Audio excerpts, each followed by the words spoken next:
L'animatrice de l'émission Top au féminin et les responsables de la chaîne de télévision TVC a à nouveau convoqué ce mercredi à la HAC. Ceci à travers une audience publique suite au dérapage observé sur l'émission diffusée sur la chaîne le jeudi 17 février 2022. Les précisions dans un instant.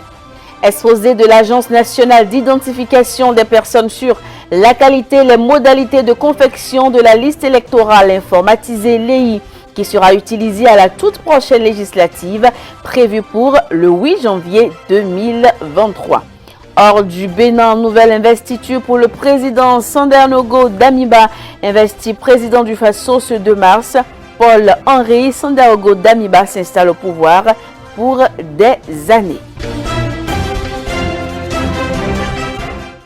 Bonsoir à toutes et à tous et merci de nous retrouver à ce nouveau rendez-vous avec l'actualité sur Speedline Télévision. Audience publique ce mercredi 2 mars 2022 à la HAC. Après l'audition du mardi 22 février dernier, l'animatrice de l'émission Top au féminin et les responsables de la chaîne de télévision TVC sont à nouveau convoqués devant les conseillers de l'organe régulateur. La séance intervient ensuite au dérapage observé sur l'émission diffusée sur la chaîne le jeudi 17 février 2022 et qui a qui a fait assez de bruit sur la toile. Les détails à travers le reportage qui suit. L'animatrice de l'émission Top au féminin et les responsables de la télévision TVC Carrefour à nouveau devant les conseillers de la RAC. Ils sont convoqués pour apologie du Busy Girl, une jeune femme de 19 ans, dans l'émission intitulée Busy Girl, la sexualité décomplexée ou vénale. Connue sous le pseudo Le Goût de ça, elle a choqué les sensibilités de certains internautes. Les responsables de la haute autorité de l'audiovisuel et de la communication jugent vulgaires et dépravés les propos tenus par la jeune femme au cours de l'émission. L'émission a été diffusée puis relayée sur Facebook. Le suivi déontologique de l'édition du 17 février 2022 a révélé plusieurs dérapages. Vous êtes jeune, vous avez de l'avenir devant vous. Essayez désormais de mieux vous contrôler. Ne vous laissez pas emporter. C'est vous qui conduisez le plateau. Les conseillers l'ont dit. C'est vous qui avez la barre en main.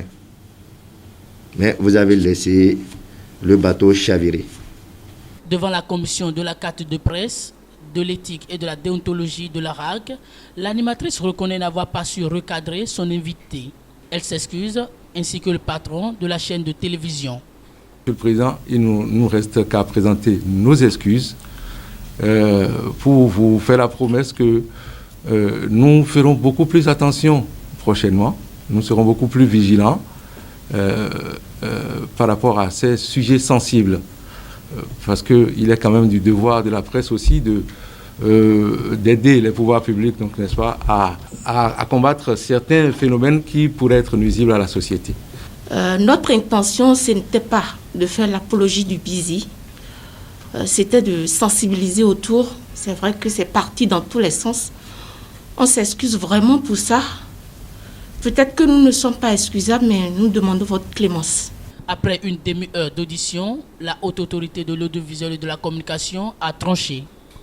Considérant que le directeur de la télévision privée commerciale TVC Bénin et l'animatrice de l'émission ont reconnu les faits, tant à l'instruction qu'à l'audition publique, en demandant la clémence du collège des conseillers, la plénière, après en avoir délibéré, décide. L'émission interactive Top au féminin est suspendue pour une période d'1 mois pour compter de la date de notification de la présente décision. La présente décision sera diffusée en lieu et place de l'émission Top au féminin durant la période de suspension. En cas de non-respect de la présente décision, le directeur de la télévision privée commerciale TVC Bénin s'expose aux sanctions prévues par les textes en vigueur en la matière. Article 6. La présente décision prend effet pour compter de la date de sa signature. Elle sera notifié au directeur de la télévision privée commerciale TVC Bénin et publié au journal officiel. Entre décembre 2021 et février 2022, le Bénin a été frappé par plusieurs attaques terroristes ayant fait au total 7 victimes au sein des forces armées béninoises. Le gouvernement a donc décidé de rendre des hommages de la nation à ses soldats. Et c'est dans ce cadre que la vice-présidente de la République, Mariam Tchabi Zimetalata, a effectué du 17 au 21 février 2022 une tournée dans les garnisons pour officier les cérémonies d'hommage en question. Le point ici avec Romaric Doussa. À Natitengu, première étape du périple de la vice-présidente de la République. C'est le camp Kaba qui a abrité les manifestations officielles. Les dépouilles du lieutenant Nda Calvin et le caporal Ayondou Komlan Silas ont reçu les hommages de la nation pour leur sacrifice suprême.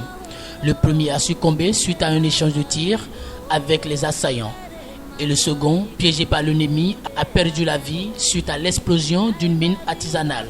Le 8e bataillon Interam de Djougou a été le théâtre des hommages de la nation rendus à 2 autres braves soldats d'exception.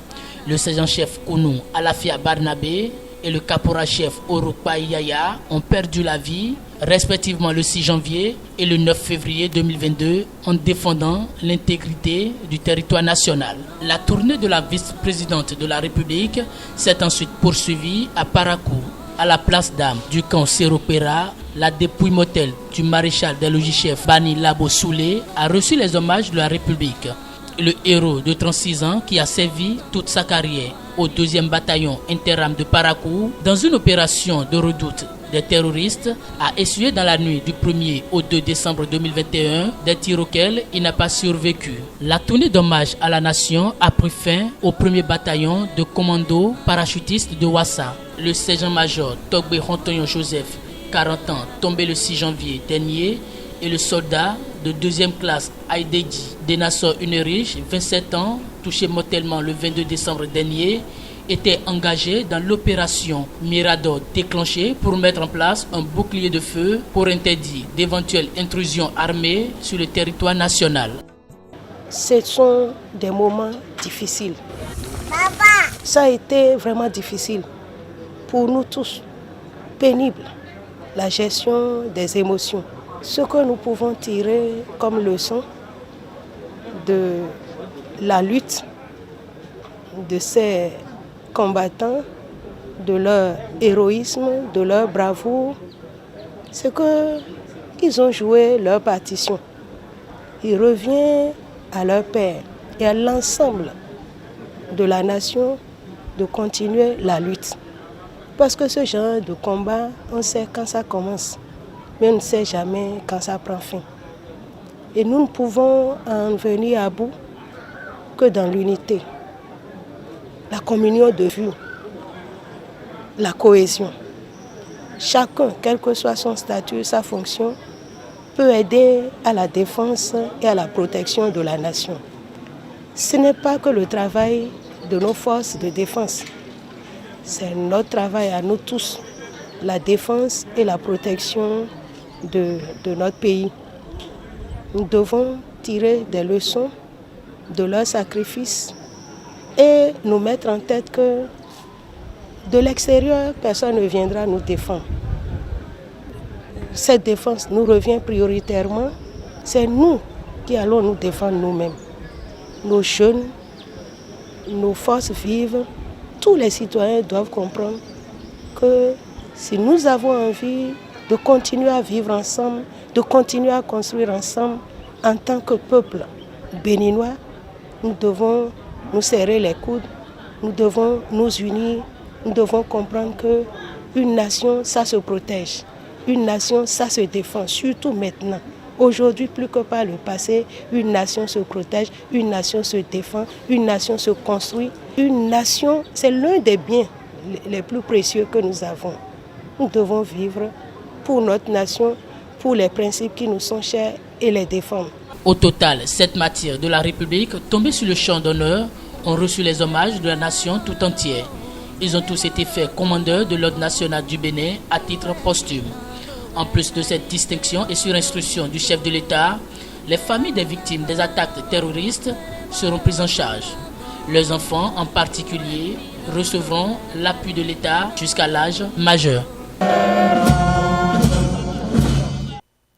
Et puis l'Agence nationale d'identification des personnes a déroulé un exposé sur la qualité et les modalités de confection de la liste électorale informatisée qui sera utilisée à la toute prochaine législative prévue pour le 8 janvier 2023.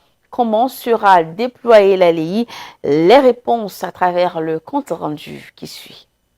Ils sont 15 partis politiques présents à ce point d'étape que la NIP effectue sur la réalisation de la liste électorale informatisée.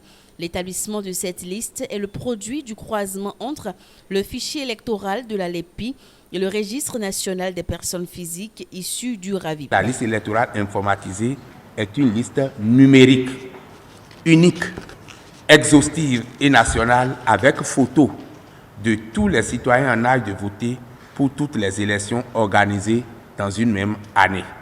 Le fichier électoral national de base est toujours là.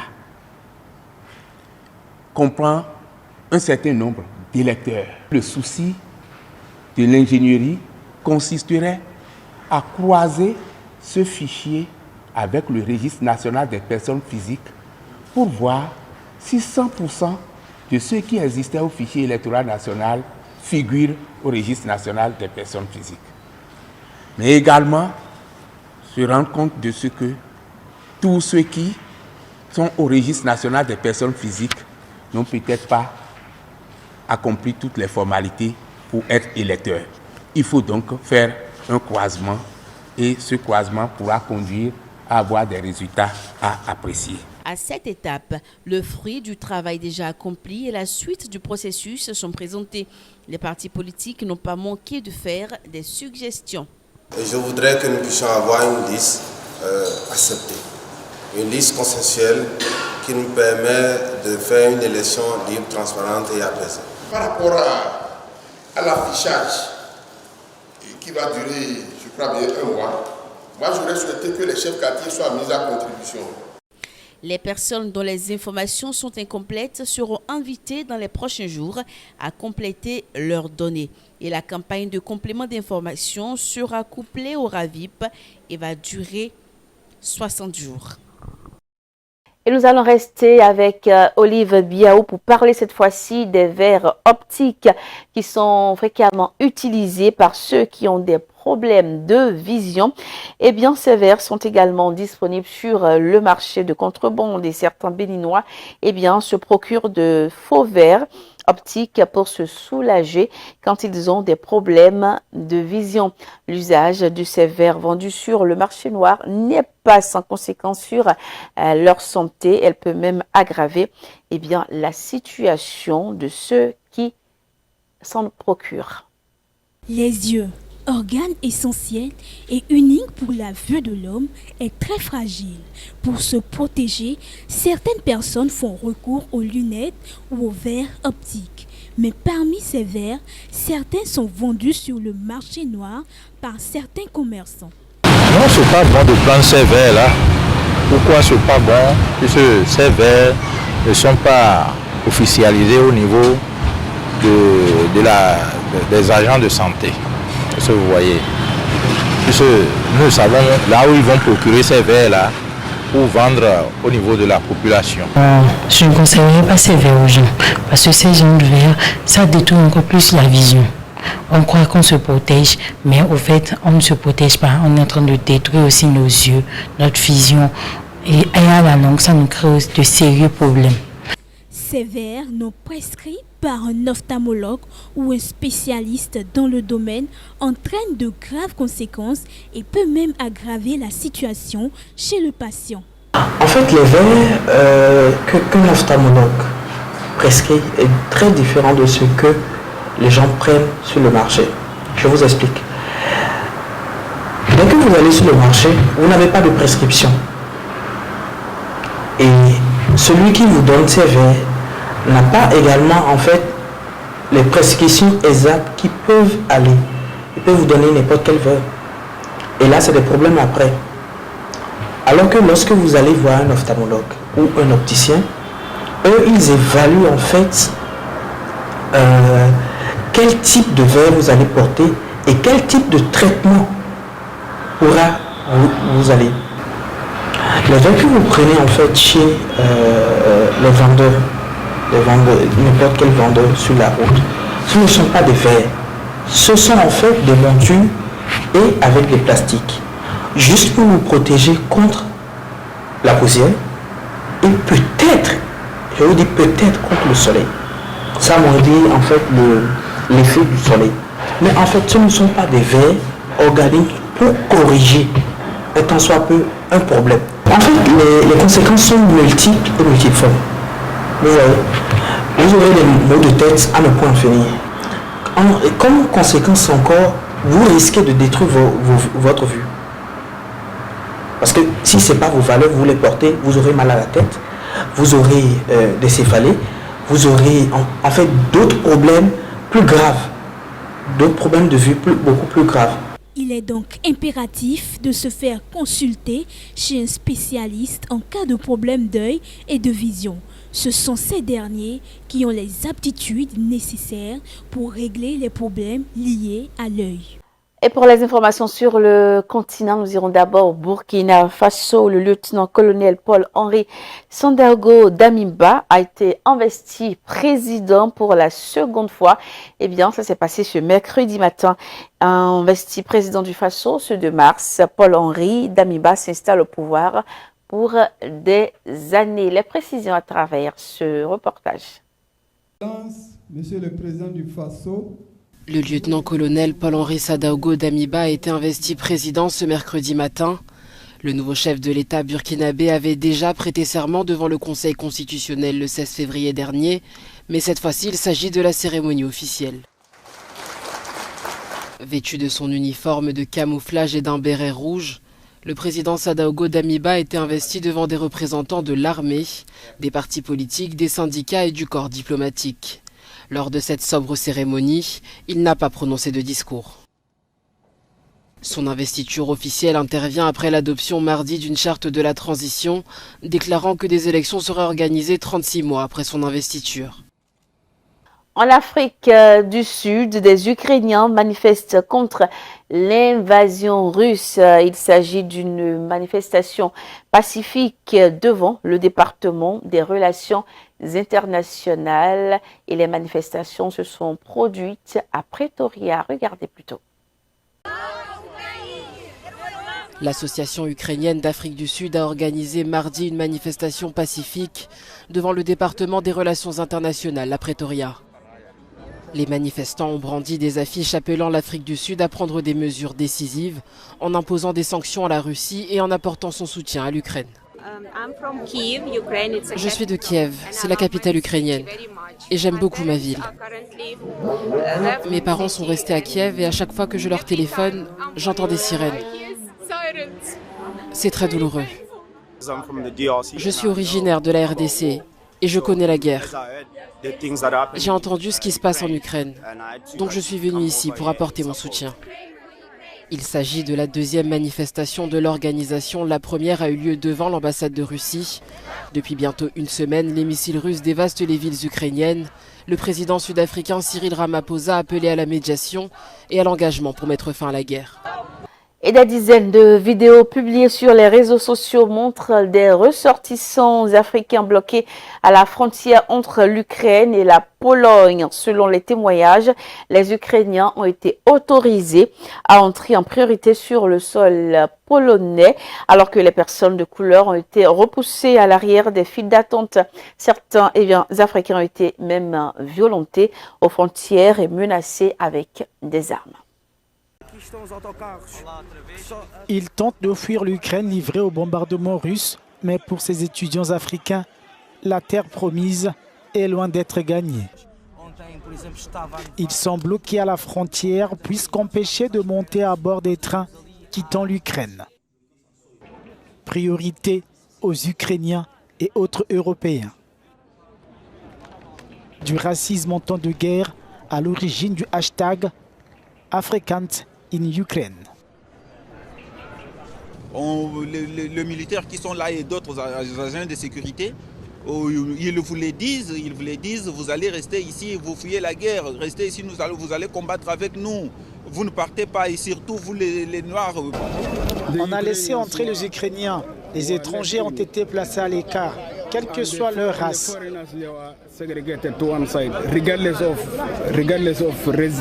Lundi, l'Union africaine est sortie de sa réserve. Son président en exercice, le Sénégalais Macky Sall, a rappelé, je cite, « Toute personne a le droit de franchir les frontières internationales pendant les conflits, quelle que soit sa nationalité ou son identité raciale. » Et nous restons collés donc à cette actualité pour parler de l'invasion de l'Ukraine. Kiev sur le pied de guerre, les miliciens s'organisent de leur côté en attendant l'arrivée des Russes. Aux principaux carrefours, des points de passage ont été installés. Les accès sont verrouillés par des barricades, mais de soldats aguerris ou de miliciens fraîchement enrôlés. Tous sont prêts à défendre leur ville, leur pays et leur liberté surtout. La capitale ukrainienne sur le pied de guerre.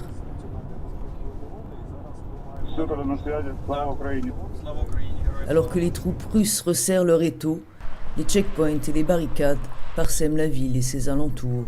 Aux côtés des soldats ukrainiens, des cohortes de civils volontaires venant de tous les horizons se sont engagés dans les forces de la défense territoriale, les troupes de réserve de l'armée nationale désormais mobilisées.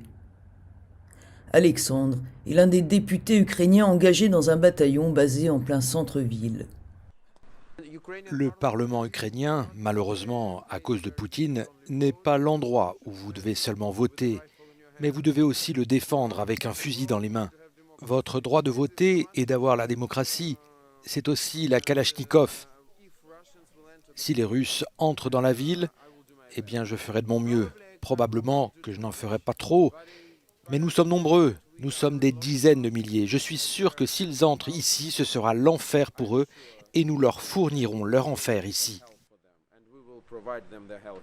Si les chars russes envahissent la ville, ce slogan reprenant les mots de soldats ukrainiens sommés de se rendre lors d'une offensive d'un vaisseau russe sur une île de la mer Noire les prévient. En ce moment, c'est exactement ce que tous les Ukrainiens disent aux Russes. Allez vous faire voir, laissez-nous tranquilles, nous sommes imbattables. Je suis sûr de cela en raison du nombre de personnes qui se sont engagées dans les unités de défense territoriale et qui sont devenues une partie de l'armée ukrainienne, qui bat toutes les unités de l'armée russe, qui est mal entraînée. L'Ukraine est le meilleur pays du monde. Gloire à l'Ukraine.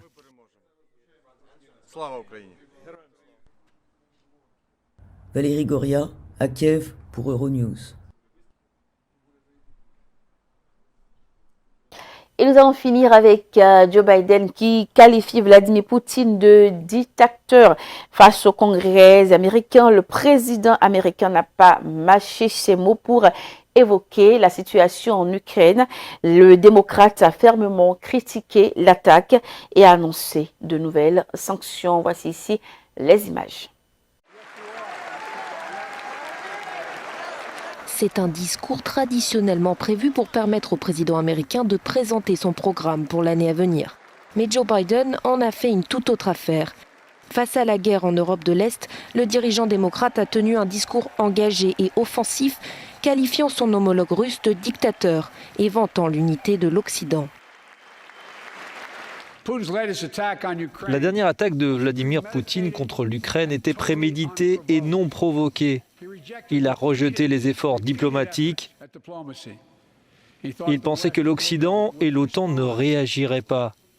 Et il pensait pouvoir nous diviser ici dans cette enceinte et en Europe. Poutine a eu tort.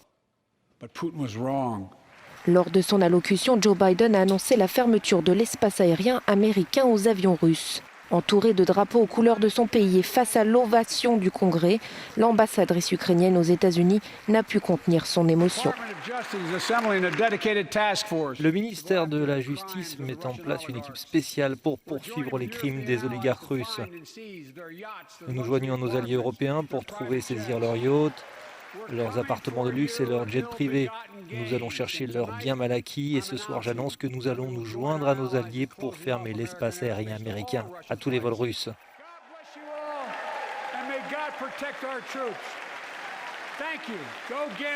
Souhaitant tout de même rassurer sa population sur sa politique intérieure et donner un coup de boost à sa popularité en baisse, le président américain s'est également exprimé sur la sortie de la pandémie, l'inflation et a déclaré que plus de voitures et de semi-conducteurs seront fabriqués aux États-Unis.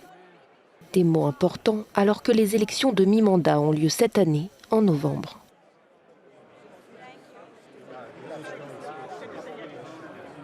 Et ce sera tout pour ce journal. Merci à toutes et à tous de l'avoir suivi. Merci pour votre fidélité renouvelée à Speed, la télévision. À bientôt.